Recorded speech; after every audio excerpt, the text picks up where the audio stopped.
नमस्कार. मालिकेच्या आजच्या भागामध्ये आपल्याला पाहायला मिळणार आहे की अबोलीच्या समोर वाघ आलेला असतो आणि तो डरकाळी फोडत असतो. अबोली घाबरलेली असते. अबोलीला कळत नाहीये की अचानक काय झालेलं आहे, म्हणून अबोली टेन्शनमध्ये असते आणि एकदम जोरात किंचाळते, कारण तिच्या समोर तो वाघ असतो आणि तिला कळायचं बंद झालेलं असतं आणि ती जागी होते. तर तिला पडलेलं ते वाईट स्वप्न असतं. जेव्हा अबोली उठून पाहते तर तिच्यासमोर आता काही नसतं आणि ती शांतपणे तिथं असते. त्यावेळेस मनवा त्याचबरोबर घरातील सर्वजण आता तिथे येऊ लागतात आणि विचारू लागतात की काय झालं नक्की, हा प्रश्न ते विचारत असतात. आणि तेव्हा मात्र इकडे अबोलीला टेन्शन आलेलं असतं, कारण तिने सांगते की वाघ आला होता आणि तो त्याच्या वाघनख्यांनी मला मारत होता. हे सत्य जेव्हा अबोली सगळ्यांना सांगत असते तेव्हा सगळेजण म्हणतात की अगं काळजी करू नको, असं नाही होणार, कारण तुला काही होऊ शकत नाहीये, आम्ही आहोत ना सगळेजण, असं म्हणत सगळेजण अबोलीची समजूत घालत असतात. खरं तर अबोलीला खूप काळजी वाटत असते. जे काही घडत असतं ते इतकं भयानक असतं आणि अबोलीला टेन्शन आलेलं असतं. तेव्हा इकडे अबोली म्हणत असते की मला ना काय करायचं ते कळतच नाहीये, नक्की कशा पद्धतीने गोष्टी मॅनेज करू तेच लक्षात येत नाहीये. हा विचार अबोलीच्या डोक्यात सुरू झालेला असतो. अबोली विचार करत असते. लगेचच मनवा तिला पाणी देते, शिवांगी त्याचबरोबर रमा सगळेजण धावत येतात आणि अबोलीला विचारू लागतात काय झालं. अबोली म्हणत असते की नाही, मला नाही माहिती, पण मला इतकं वाईट स्वप्न का पडलंय हे मला कळतच नाहीये, कारण आज हे स्वप्न पडायची काहीच गरज नव्हती, असं अबोलीचं म्हणणं असतं.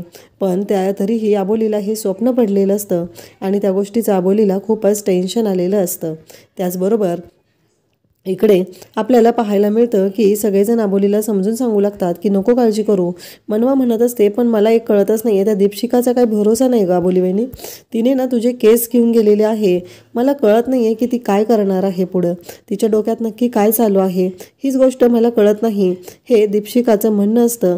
हे दीपशिकाचं म्हणणं अबोलीला ती सांगत असते. कदाचित ते रिपोर्ट बदलले तर, तिने तिथं तुझे रिपोर्ट टाकले तर, मला कळतच नाहीये. म्हणजे तिनं जर असं टाकलं की ते केस तुझेच आहेत, एकतर ती पेटून उठलेली आहे की काही झालं तरीही अबोली एकदा तिच्या कचाट्यात सापडली पाहिजे, कारण ती अबोलीला 3rd डिग्री देऊन दाखवणार आहे की काय करू शकते ते. याच्यासाठी दीपशिकाचं हे सगळं बोलणं चालू असतं. आणि त्याचबरोबर आपल्याला पाहायला मिळतं की अबोली टेन्शनमध्ये असते. अबोली म्हणते हो मला पण कळत नाहीये. तर इकडे शिवांगी म्हणते मला काय वाटतं माहिती आहे का, तो जो स्वराज आहे ना त्याच्याबद्दल सगळं डाऊटफुल वाटत आहे, त्या स्वराजचीच एकदा चौकशी केली पाहिजे, कारण त्याच्याबद्दल मला डाऊट येतोय, असं शिवांगी सांगत असते.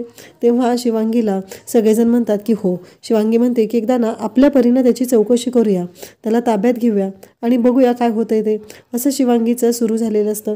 शिवांगीचं सगळं म्हणणं सगळ्यांना पटत असतं. सगळेजण म्हणतात की ठीक आहे. अबोली म्हणते पण मला ना त्या दीपशिकाचं काही कळतच नाहीये, नक्की तिच्या डोक्यात काय चालू आहे, ती कशा पद्धतीनं वागणार आहे, कोणत्याच गोष्टीचा अर्थ लागत नाहीये, कोणत्याच गोष्टीची टोटल लागत नाहीये, असं म्हणायला काही हरकत नाही. त्यावेळेस मनवा म्हणते की वहिनी शांतपणे झोप, बघूया काय होतंय पुढं, आत्ताच नको विचार करू एवढा, आत्ता जर विचार केला तर जास्त त्रास होईल, असं म्हणत स्पष्टपणे इकडे अबोलीला सगळेजण सांगतात की उद्या बघूया. आणि अबोली पण या गोष्टीसाठी तयार होते. खरं तर या सर्व गोष्टी जेव्हा घडत असतात तेव्हा मात्र सगळ्यात मोठी गोष्ट असते ती म्हणजे अबोलीला काही करून आता तो जो स्वराज आहे त्याचा पत्ता मिळवायचा असतो. त्या स्वराजने जे काही कांड केलेलं आहे ते कांड समोर आणायचं असतं, कारण या सगळ्यामागे स्वराजच आहे असं अबोली आणि मनवा या दोघींनाही वाटत असतं. कारण स्वराज कोणत्या थराला जाऊ शकतो याबद्दल काहीच कल्पना नसते, पण जिथे जिथे कुठे कुठे गुन्हे झालेले आहेत त्या प्रत्येक ठिकाणी स्वराज दिसलेला आहे. इव्हन अबोली कमिशनर साहेबांशी बोलत होते तेव्हा सुद्धा स्वराज तिथं आलेला होता. दुसऱ्या दिवशी सकाळी आपल्याला पाहायला मिळतं की दीपशिका ड्युटीवर गेलेली असते आणि ती ड्युटीवरती तिथे रिपोर्ट म्हणजे अबोलीचे केस तिने त्या वाघाच्या केसाच्या मुकुटात सापडलेल्या केसाबरोबर तिने पाठवलेले असतात. तर त्याचे रिपोर्ट आलेत का ती विचारत असते. तेव्हा ते रिपोर्ट आलेले असतात आणि मग तिथे दीपशिका ते रिपोर्ट पाहू लागते. आणि त्याचबरोबर दीपशिका म्हणू लागते की काही झालं तरीही खरंच आता ना मजा येणार आहे, आणि दीपशिकाच्या डोक्यात प्लॅन शिजू लागतो. दीपशिकाने रिपोर्ट पाहिल्यानंतर तिला खरं तर खूप आनंद झालेला असतो. रिपोर्ट आलेले आहेत आणि ती खुश झालेली आहे. काहीही झालं तरीही दीपशिकाचं असं म्हणणं आहे की आता खरी मजा येणार आहे.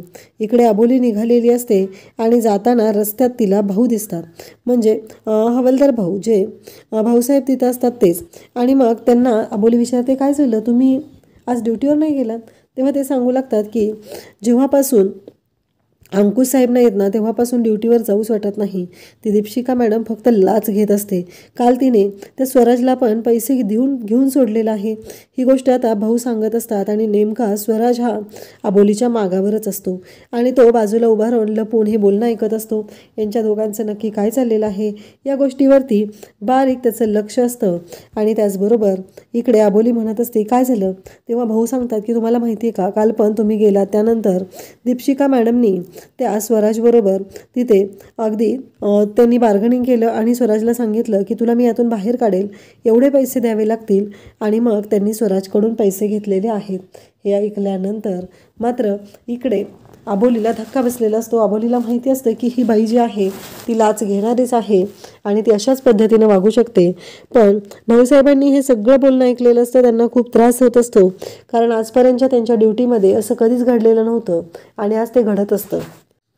इकडे दीपशिकाने आता खूप मोठी अमाऊंट घेतलेली असते, खूप मोठी रक्कम घेतलेली असते आणि तिने ठरवलेलं असतं की काहीही झालं तरीही आता या स्वराजला सोडून द्यायचं आहे.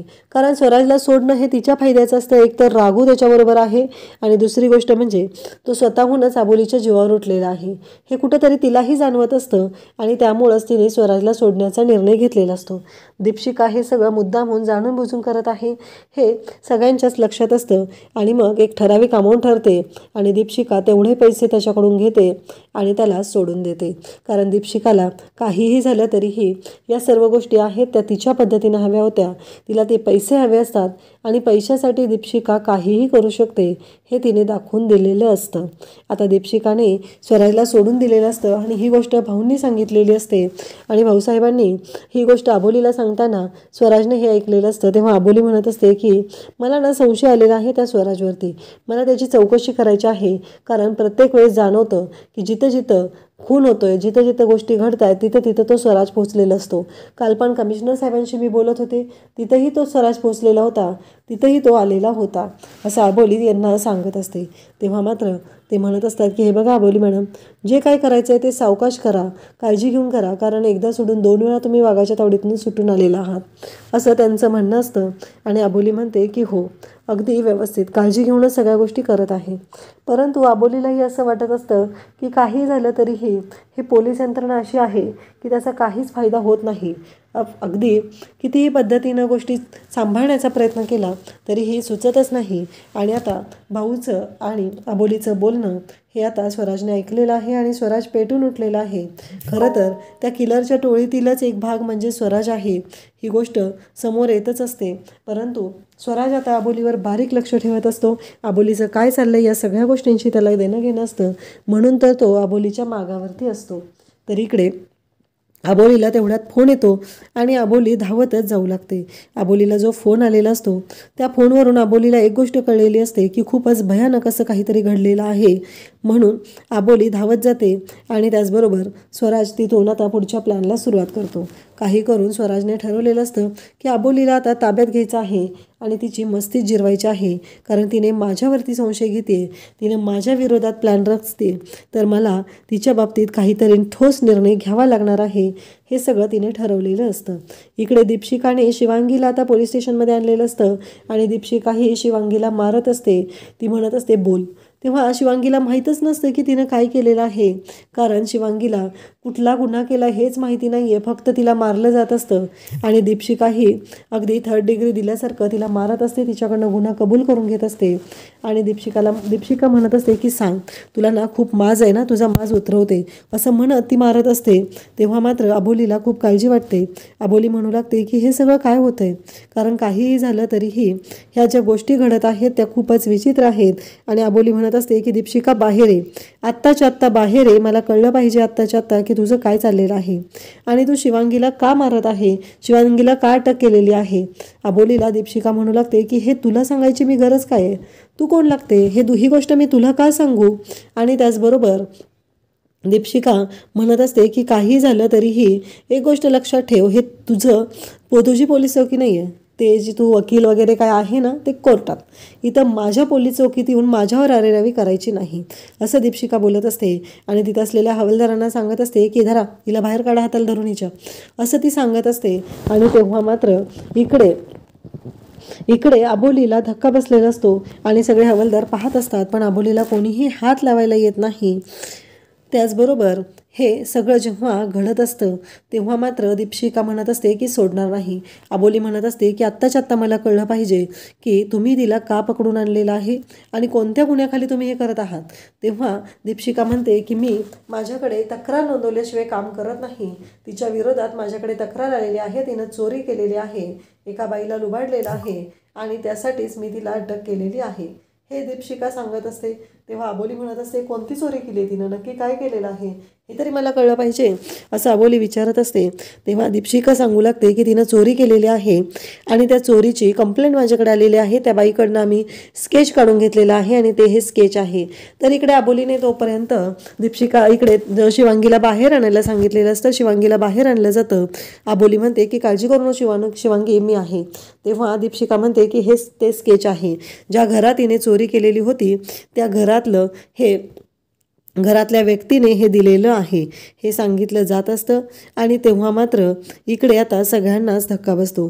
अबोली म्हणते पण हे जे स्केच तुम्ही मला दाखवत आहात हे स्केच शिवांगीचं नाही, ह्यातली जी बाई आहे ती शिवांगी नाही, असं अबोली स्पष्टपणे सांगत असते. दीपशिका म्हणत असते तू कशावरून सांगते की ही शिवांगी नाही. तेव्हा अबोली सांगते की मी सांगते ना ही शिवांगी नाही आणि चोरी केलेली व्यक्ती दुसरी आहे, तुम्ही त्या व्यक्तीला शोधून आणा, असं अबोलीने स्पष्टपणे सांगितलेलं असतं. आणि अबोली ही शिवांगीला वाचवत असते. दीपशिका म्हणत असते की तुला कसं कळलेलं आहे. आणि तेवढ्यातच क्रिसची तिथं एंट्री होते आणि क्रिस सांगू लागतो की ज्या बाईने चोरी केलेली होती ती बाई सापडलेली आहे आणि ज्यांनी कंप्लेंट केलेली होती त्यांच्याकडे जाऊन मी शोध घेतलेला आहे आणि त्यांच्याकडनं जाऊन कन्फर्म केलेलं आहे की हीच ती बाई आहे का. आणि इकडे दीपशिकाला तो सांगत असतो की ही ती बाई आहे. इकडे शिवांगी सांगत असते की हिने माझा बदला घेत आहे, मी तिचा हात पकडलेला होता त्यासाठी, कारण तिला माझ्यावरती खुन्नस काढायची आहे. अबोली म्हणत असते की तू खुन्नस काढत आहे हे सगळं मला मान्य आहे, पण एक गोष्ट लक्षात ठेव, काहीही झालं तरीही तुझी खुन्नस काढत आहे किंवा तू लोकांशी चुकीच्या पद्धतीने वागत आहे, तुझ्या वर्दीचा गैरवापर करत आहे, ही गोष्ट थांबवणं तुला गरजेचं आहे. कारण काही झालं तरी या सगळ्यामुळं सगळ्यांनाच त्रास होत आहे आणि या सगळ्याला जबाबदार फक्त आणि फक्त तू आहे, असं अबोली तिला सांगत असते. आणि म्हणत असते ही जी वर्दी आहे ना, या वर्दीच्या जीवावर जेवढा माज करतेस ना, पण ही वर्दीच तुझ्याकडे राहणार नाही, एक दिवस तुझी वर्दीवर तू उतरवल्याशिवाय शांत राहणार नाही, असं अबोली तिला सांगत असते. दीपशिकाला मात्र राग येत असतो, तिला ह्या गोष्टी पटत नसतात. तिचं असं म्हणणं असतं की अबोलीने हे सगळं मला बोलायची गरज काय आहे, कारण काहीही झालं तरीही अबोलीचा यशाशी काय संबंध आहे. इकडे क्रिसने दुसऱ्या बाईला पकडून आणलेलं असतं, तिला जेलमध्ये टाकलं जातं आणि अबोली म्हणते की शिवांगी चल आता, कारण यांच्याकडे तुझ्या विरोधात कोणताही पुरावा नाही आणि या तुला आत टाकू शकत नाहीत, असं म्हणत अबोलीने शिवांगीचा जीव वाचवलेला असतो. आणि दीपशिका म्हणत असते की आज सुटलीस तू, पण मरत तरी माझ्या तावडीत सापडणार आहेस, त्यावेळेस मी बघते तुला काय करायचं आहे ते, असं म्हणत दीपशिका ही शिवांगीला धमकावत असते. तेव्हा अबोली म्हणत असते की हे धमकावणं वगैरे बंद करा, कारण याचा काहीच उपयोग होणार नाही, तुम्ही कोणत्या थराला जाऊ शकता हे तुम्हालाही चांगलंच माहिती आहे, कारण पोलीस खात्याला बदनाम तुम्ही करत आहात. एखादा कर्तव्यदक्ष प्रामाणिक पोलीस अधिकारी इथे येईल आणि तुम्हाला इथून कधी हाकलून देईल, तुम्हालाही कळणार नाही. दीपशिकाला अबोलीने अशी धमकी दिलेली असते. अबोलीने ठरवलेलं असतं की काही झालं तरी ह्या दीपशिकाची वर्दी उतरवायची आहे, कारण निरपराध लोकांना शिक्षा देणं एवढंच तिला माहिती आहे आणि अपराध्यांना सोडून देणं, त्यांच्याकडनं पैसे खायचे आणि त्यांना सोडून द्यायचं, एवढंच काम ही बाई करत आहे हे अबोलीला चांगलंच माहिती आहे. अबोली म्हणते की एक दिवस ती वेळ येणार आहे आणि तुझा माज उतरला जाणार आहे, एवढं लक्षात ठेव. अबोलीला खरं तर खूप राग आलेला असतो आणि अबोली दीपशिकाला ती अद्दल खडवतच असते. त्याचबरोबर इकडे इकडे आपल्याला पाहायला मिळतं दीपशिका म्हणत असते की बघ कसं आहे माहिती आहे का, तुझं नशीब चांगलं ग, म्हणून ते DNA टेस्टचे रिपोर्ट आले आणि त्याच्यामध्ये तुझे केस मॅच झाले नाहीत. खरं तर मॅच झाले असते तर तुला मी दाखवून दिलं असतं ती ही दीपशिका भोसले पाटील काय करू शकते आणि कशा पद्धतीने वाट लावू शकते हे मी तुला दाखवणारच होते. आणि आबोली म्हणत असते की तू काही कर पण तू माणसांच्या जीवाशी खेळू नकोस एवढं लक्षात ठेव, असं म्हणत आबोली आता निघालेली असते. तेवढ्यातच क्रिश पण बाहेर येतो आणि त्याचबरोबर हे जेव्हा घडत असतं तेव्हा मात्र इकडे आपल्याला पाहायला मिळतं की क्रिश म्हणतो की शिवांगी काळजी करू नको. त्याचबरोबर इकडे आबोली म्हणत असते की काय झाले नक्की. शिवांगी म्हणते की मला नाही माहिती, ही बाई प्रत्येक वेळेस माझ्यावरती असा आरोप करत आहे. आणि त्याचबरोबर इकडे क्रिश म्हणत असतो की बघूया. तेव्हा आबोली म्हणते की ते जे रिपोर्ट आहेत ना ते एकदा चेक कर, कारण त्या व्यक्तीने मला एका हातात उचललेलं. जेव्हा मी आणि मनवा होतो ना आम्हाला दोघींना ती व्यक्ती नरडं दाबून मारत होती, कारण ती व्यक्ती ना भयानक आहे. मला ना कळत नाही आहे क्रिश, जरी मला आत्ता दीपशिकाने सांगितलेलं असलं तरीही मला डाऊट येतोय की ती व्यक्ती एक बाई असू शकत नाही, असं आबोलीचं म्हणणं असतं. क्रिश म्हणतोय की ठीक आहे मी टॅली करतो. आणि इकडे लगेचच ही पण बोलत असते की मी जाते, मी रात्रशाळेत काम करते ना, तिथूनच या लोकांनी मला उचलून आणलं होतं, मला तिकडं जाणं गरजेचं आहे, असं म्हणत शिवांगीही निघालेली असते. आबोली रस्त्याने चालत घरी चाललेली असते आणि तेवढ्यातच एक व्हॅन येते आणि आबोलीच्या शेजारी थांबते. आबोलीच्या शेजारी आता व्हॅन थांबलेली असते. आबोली गाडीतून उतरते, गाडीतून काही लोक उतरतात आणि आबोलीला खेचत आबोलीला त्या गाडीत बसवलं जातं. आबोली ओरडत असते पण रस्त्याने सगळं सुनसान असल्यामुळं कोणाला काहीही कळत नाही. आणि त्याचबरोबर सगळेजण तिथे असतात आणि तोपर्यंत आबोलीच्या तोंडाला काळी पिशवी बांधून ह्या लोकांनी आबोलीला इकडे आणलेलं असतं, एका गोडाऊनमध्ये आणलेलं असतं. तिच्या तोंडाला काळं कापड बांधलेलं असतं, तिचे हातपाय बांधलेले असतात आणि तिला गोडाऊनमध्ये आणून सोडलेलं असतं, कारण त्यांचा जो मेन म्होरक्या आहे तो आता तिथे येणार असतो आणि तो आबोलीला तिथे शिक्षा ठोठावणार असतो. तेवढ्यातच तिथे स्वराज येतो, म्हणजे स्वराजने आबोलीला किडनॅप केलेलं असतं. स्वराज तिथं पोहोचलेला असतो आणि स्वराज हा आबोलीकडे पाहत असतो. तेव्हा स्वराज खुणवून त्यांना सांगतो की तिच्या तोंडावरचं कापड काढा. तिच्या तोंडावरचं कापड म्हणजे ती काळ्या रंगाची जी पिशवी बांधलेली असते ती काढली जाते. आणि त्याचबरोबर आबोलीला आता काळजी वाटू लागलेली असते, आपण कुठे आहोत, कारण आबोलीच्या तोंडावरती फक्त बॅटरी फ्लॅश होत असते आणि आबोली काळजी करत असते. आणि त्याचवेळी इकडे आपल्याला पाहायला मिळतं की आबोलीच्या तोंडात गोळा घातलेला असतो आणि तिच्या तोंडावर कंटिन्यू बॅटरी मारल्यामुळं आबोलीला कळत नसतं की ती कुठं आहे. आणि त्याचवेळी इकडे आबोली जी असते ती एका गोडाऊनमध्ये आहे हे लक्षात येतं. आणि त्याचबरोबर इकडे लगेचच स्वराज पुन्हा टाळी वाजवतो आणि आबोलीच्या तोंडावर जी बॅटरी मारली जात असते ती बॅटरी थांबवतो. आणि इकडे आबोलीच्या तोंडातला बोळा स्वतः आबोलीच्या जवळ येतो आणि काढतो, कारण आबोलीशी त्याला बोलायचं असतं. एवढा नीच लेवलचा हा माणूस असतो, एका बाईशी खेळत असतो, एका बाईच्या जीवाशी खेळत असतो, म्हणजे जणू काही त्याचं कर्तृत्व शून्य आहे असा तो वागत असतो. आबोलीला त्रास देत असतो. तो आबोलीला म्हणत असतो की तुला मी काय वाघ वाटतो का, नाही तू माझ्यावर प्रत्येक वेळेस संशय घेत आहे, तुला मी वाघ वाटत असेल तर एक गोष्ट लक्षात ठेव, आता हिला सोडायचं नाही, आता हिला दाखवतो मी, असं म्हणत तो बोलत असतो. आणि तेवढ्यातच वाघाचा तो आवाज जो आहे तो आबोलीला येऊ लागतो. आबोली म्हणत असते अरे पण मी काय केले तुला, तू मला का पकडून आणलेला आहे. तेव्हा तो म्हणत असतो की तू प्रत्येक वेळेस संशयाची सुई माझ्याकडे दाखवत आहे, संशयाचं बोट माझ्याकडे दाखवत आहे, पण खरी संशयित तर तू आहे, म्हणून तुला ताब्यात घेतलेलं आहे. आणि इकडे आता लगेचच इकडे स्वराज तिला म्हणत असतो की तू माझ्या बाबतीत चुकीचं वागणार होतीस, पण एक गोष्ट लक्षात ठेव, काही झालं तरीही मी तुला वाघ वाटतोय का ते सांग. आणि असं म्हणत तो स्वतःचे डोळे विस्पारून आबोलीच्या समोर जातो आणि म्हणू लागतो की सांग मला, मी तुला वाघ वाटतोय का, बोल, असं म्हणत तो आबोलीवरती जोर जबरदस्ती करत असतो. आबोली म्हणत असते की मी तुला त्रास नाही देणार, पण मला कळू तरी दे हे का करतोयस तू. पण तेवढ्यावर आता स्वराज थांबत नसतो. स्वराजचा खरा चेहरा असतो तो आबोलीच्या समोर येणार असतो, कारण आबोलीला माहिती आहे की नक्कीच काहीतरी कुठेतरी पाणी मुरतंय आणि स्वराजने आता खुणवलेलं असतं आणि तिकडून वाघ येत असतो.